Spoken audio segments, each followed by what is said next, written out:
Hello, everyone, and welcome to a recap and kind of my thoughts on episode 10 of the Traitors US season 3. So, after the quite dramatic episode 9, we saw Danielle's recruit of Brittney take place. And, there's a lot of people saying on Reddit that this was a bad idea, but as the episode was going through, it kind of made me think, because I know in the previous episode I was saying that actually this could be Danielle using this as a way to get back a bit and actually backstab or keep your friends closer, your enemies closer. But obviously that wasn't the case. But what it did make me think is that we actually saw that obviously both of them saying they couldn't vote each other out. But it made me realise that actually what Danielle was doing here was she was kind of in a way using Brittney as an insurance policy, because I think one of the reasons that Brittney is defending Danielle and won't vote for her, although we obviously have the cliffhanger where it looks like she will vote for her based off the edit, although we don't know.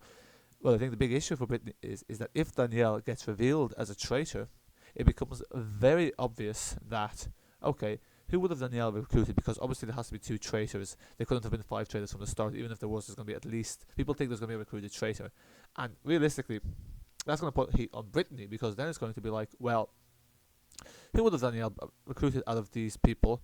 Most likely Brittney. And it's also like, people see Brittney as a smart game player. It's like, why was she defending Danielle so hardly once she's revealed as a traitor? Now, obviously, if she votes for her, that might be the reason why she votes for her the second time around when Dolores makes the eye contact.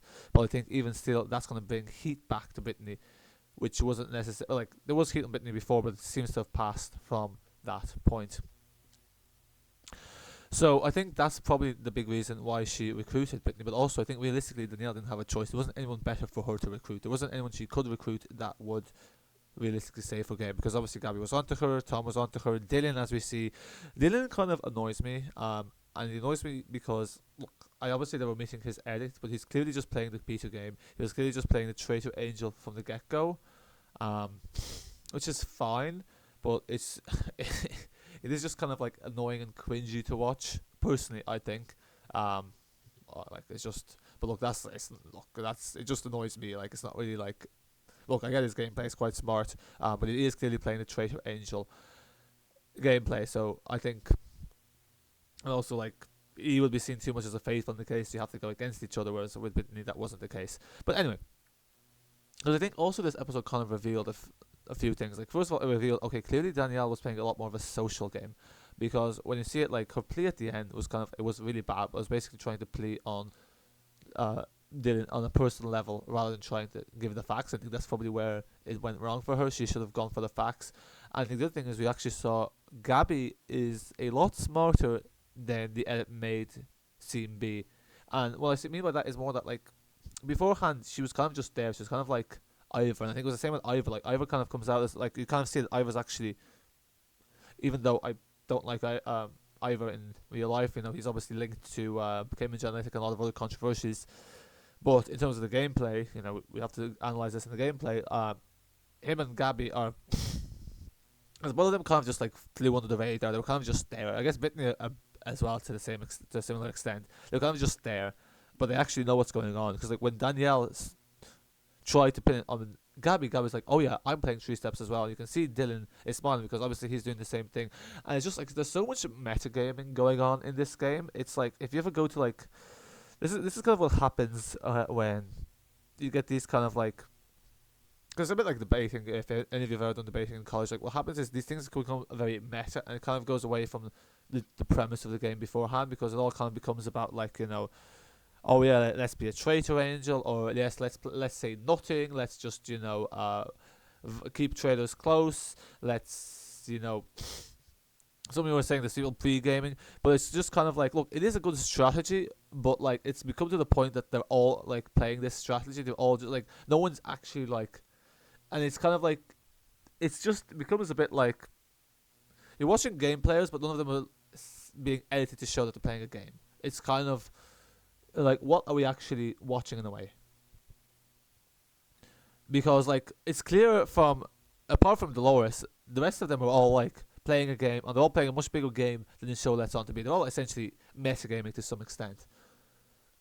And, like, when you don't see that on the like, when you don't actually see that explained in the confessionals, maybe because they edited it out, it's kind of like, I feel it's a bit insulting to the viewer, because I think at the start some people were like, okay, maybe not, but like I think it's become very clear like there's all kind of like metagaming. Like Gabby's doing the jazz, same with Ivor in UK season 2, where basically they say nothing. They kind of, they know who the traitors are, but they kind of just keep it shut. Like, they kind of vote with the flock and just keep them till the end. And look, that is a good strategy, but also when everyone plays this game, and it's also like not said out loud, it's kind of a bit like, it becomes infuriating to watch, because then like you kind of realize as a viewer you were deceived a bit, and like you were manipulated by edits.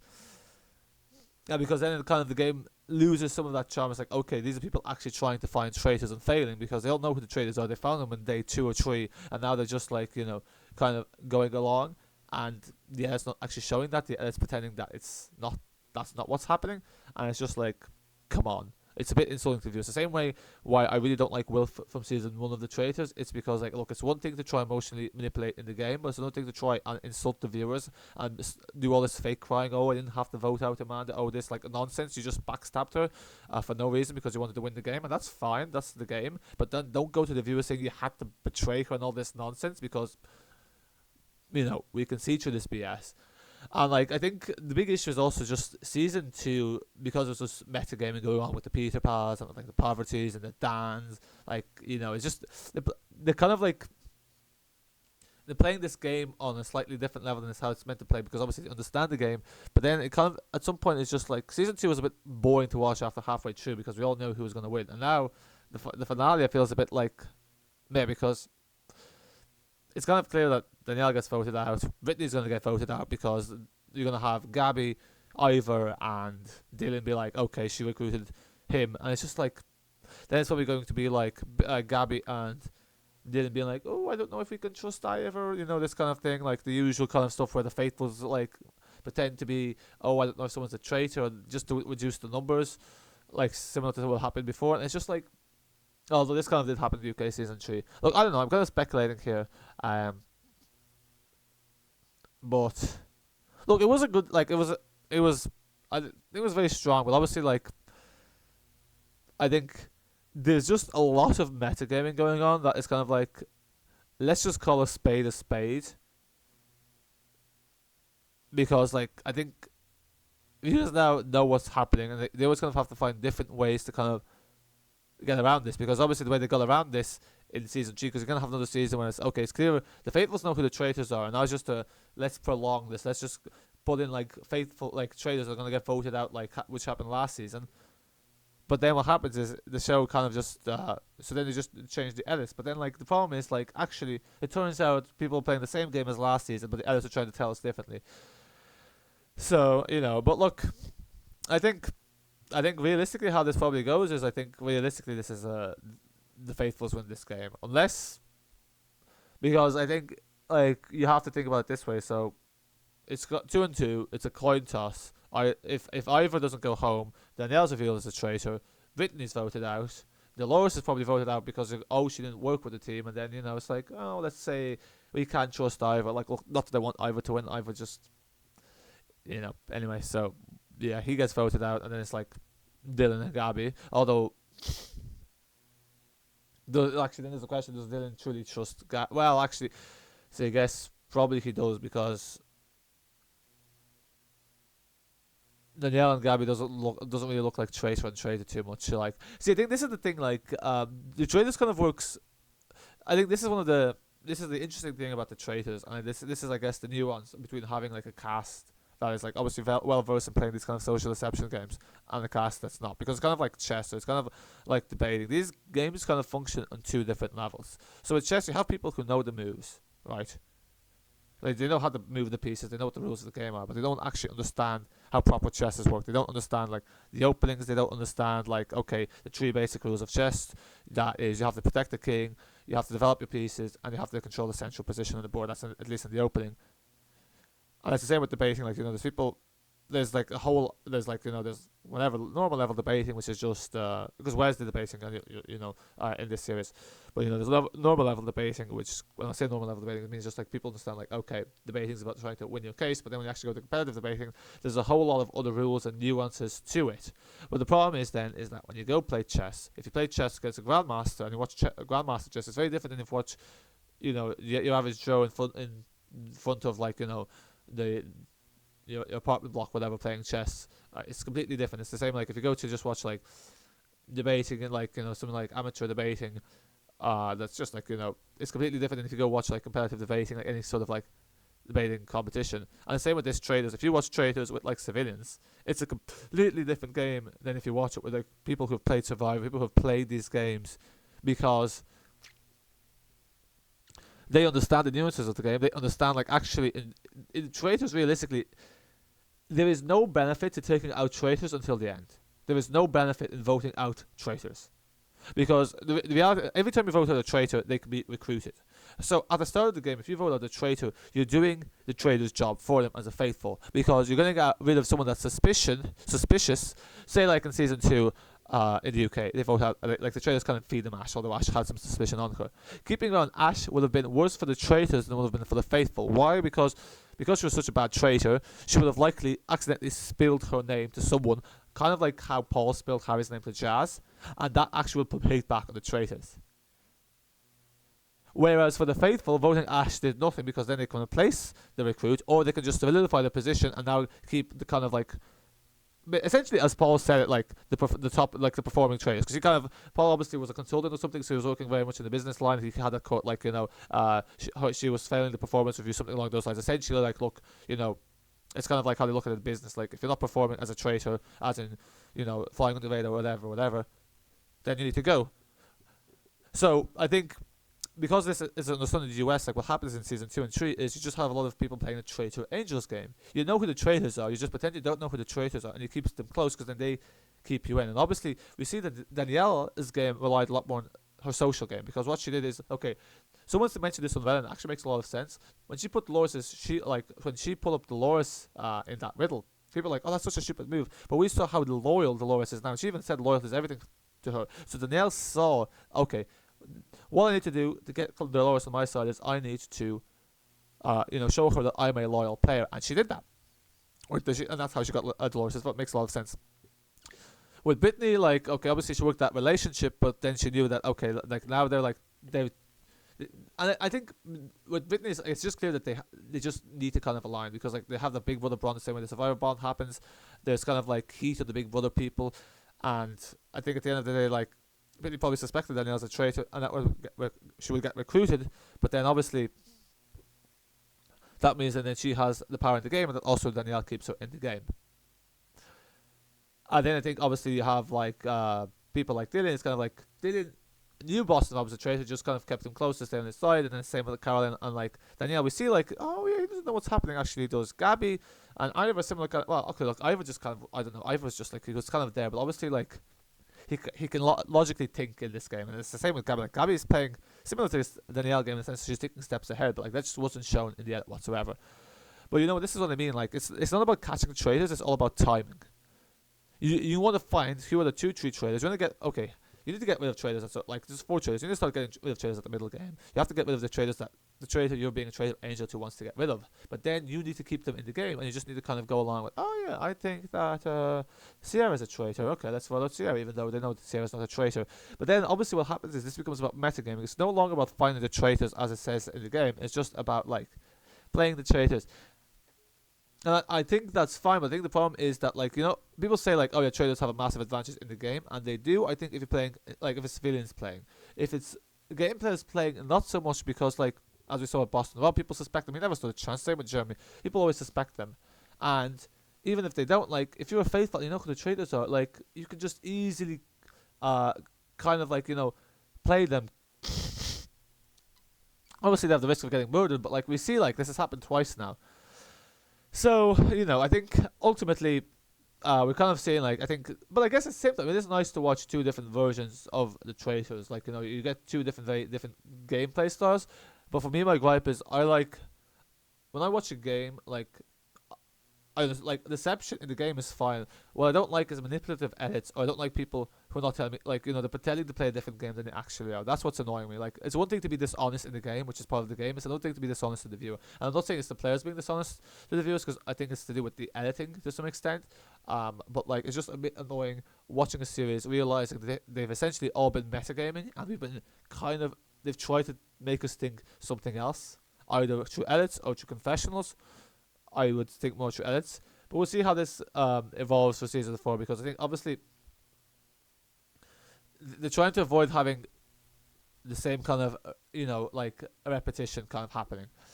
But anyway, folks, that's my 2 cents on this episode of The Traitor. Like, how did this go down? I guess predictions. Look, I guess my prediction previously wasn't correct. I think realistically, this game is kind of, you have to look at the numbers, and I think obviously it's very unlikely Danielle's winning, because even if she makes it through, and Ivor goes, then you still have Dylan and Gabby who are going to be suspicious on Danielle.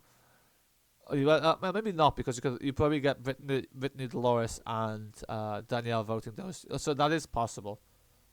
So okay, if somehow, but see, this is the thing. It's just like the odds don't add up. It's the same thing with the doll. Like, somehow Danielle's doll was the one that kept giving money. So I mean, it's, I guess prediction wise, like, it's either a Brittney Danielle win, or it's a Dylan and probably Gabby win, or yeah, probably Dylan and Gabby win. I'm not sure it's a Dylan and Ivor win, because I don't really think like Ivor has many. I think Ivor and Dolores are kind of like not like really lone wolves, but they haven't really built a relationship with everyone else. Like, they kind of just do their own thing, and they don't really try to, even though like Dylan was suspicious of Gabby, I think like if Danielle's father is a traitor, then they're gonna think it's Brittney, and then like I think it's one of those things that like, who's Dylan, like he might side with Ivor over Gabby if he has some suspicion over Gabby, but like I don't know if that's just for show. Like I think like, I feel like with Dylan, it's not so much the edit. I think it's just Dylan's in a way kind of like, he's doing the same thing he's doing to the traders with the viewers. He's trying to make us out to believe that like, oh, he doesn't know what's happening. It's like, dude, stop the charade. But yeah, look. So I think Dolores definitely loses. Well, yeah, Dolores loses in either scenario. Ivor most likely loses unless Dylan goes with Ivor because he has a suspicion of Gabby. But I think if Danielle's voted as a traitor and revealed that she's a traitor, then why would Dylan suspect it's like, why would Dylan expect it's Gabby? Because it doesn't really look like it's logically it goes like, I think Gabby's argument, you could see about the 3 steps ahead, makes it look like a faithful rather than a traitor. And also, it wouldn't make sense for Danielle to recruit Gabby, after Caroline's banishment. So like, I think it's one of those things like they're kind of mutually exclusive. Like, if Gabby was a traitor, then he would believe that Danielle's a faithful. If Danielle was a traitor, he would believe that Gabby's a faithful. I think it's one of those things. But I think with Brittney, like, where the vote goes, it's like, obviously there's the edit, but like, I don't trust the edit anymore at this point. I think probably for Brittney's game, it's best if she votes for Danielle and just banks on either losing the coin toss, because if Danielle's revealed as a traitor, that's pretty much Brittney's game is over, because I think Dylan and Gabby will, Dylan and Gabby will think Brittney's a traitor, and Ivor will probably just go along with it. So like, I don't think Brittney necessarily has a path to victory without Danielle, and I think that's kind of part of the reason why I think Danielle was very strategic in that sense, and that's part of the reason why she recruited Brittney. And I think also that's part of the reason why she got so close to Brittney. It's because like, she's an insurance policy for Danielle. Like, yes, they have this bond, but also like, she can't vote out Danielle without getting heat on her. So it's a numbers game. Like, and I think obviously they underestimated Dylan, so that's kind of they probably, like, I think the murder was the wrong choice. Like, I think they should have murdered Gabby. I think murdering Tom was the wrong choice. I don't know why they murdered Tom, because I think even though Tom was on to Danielle, I think Tom is one less convincing. People don't listen to him. You obviously have like the beef between Dolores. I think you need to keep, like, they should have kept, like, because the issue they made is like, when you have faithfuls, you don't want a strong group of faithfuls. You want faithfuls that don't like each other or like that have beef. So I don't really know why like they murdered Tom, because I think like there's a lot of people were saying like, oh yeah, Danielle's making like bad gameplay, playing terrible moves. I was like, actually I think that's harsh, but I think murdering Tom wasn't the right choice. And when I was like kind of looking, I was like, why did you murder Tom? When I saw that, I was like, you should have gone for Gabby, because if they had murdered Gabby, then like okay, maybe Tom and Ivor align, but yeah, I mean, yeah, even if they align, like it's just. I guess like see it is kind of hard because obviously like the idea was like they're trying to keep this. I get like wow look see it's easy to analyze this game when you have all the information. Like I get why they more like they more the time because the idea was like look Dylan's gonna suspect Gabby and therefore that was kind of like how they tried to gather the votes. Obviously that backfired, but like the issue with weighing that was that you need to have you kind of need to have people who like have sus on them, and it's also like you have to have like faithfuls that, who wouldn't necessarily want to bring each other to the end because like would Dylan want to be like would Gabby and well Dylan's not going to care but like probably not but like would Gabby and Dolores want to bring Tom to the end? No. So automatically they have like that's going to be like someone that gets voted out, whereas Gabby like yeah, people had some sus on her. Like, look, I mean, obviously Dylan and Gabby played a good game. Like they kind of like underplayed their smartness. So that was to their advantage. Like I was kind of like these people like need to kill Dylan a few games ago. Like obviously they're keeping him around because he's played a good traitor angel, but like I don't know. I feel like he was just giving me Peter vibes, and like if I was there, I'd have wanted this guy like halfway through the game because like it's too risky. Like well, look, maybe he played the better. Like, I think it's a bit like the same way like Danielle's game showed to be worse than it actually is. I think it's the same with Dylan. So look, I mean, I can see what they were backing for. It obviously backfired, and obviously there's also the case that people are more likely to believe it's two women than like a guy, just because like two guys already got voted out as traitors, and people tend to like factor these things into account. And like we have seen in previous versions of the show where people like, okay, there's a young guy that has to be a matriarch, or vice versa. So